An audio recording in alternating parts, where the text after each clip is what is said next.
আমাৰ অসমত যিবিলাক ফৰেনাৰ্ছ ট্ৰিব্যুনেল আছে তাতে বহুত কেছ পেণ্ডিং হৈ আছে এই কেছবিলাকৰ ভিতৰত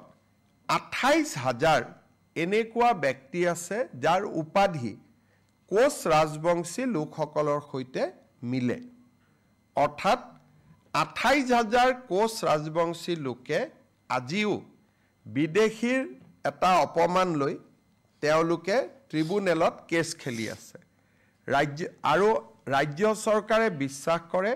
যে কোচ ৰাজবংশী অসমৰ এটা খিলঞ্জীয়া কমিউনিটি কোচ ৰাজবংশী অসমৰ সংস্কৃতিৰ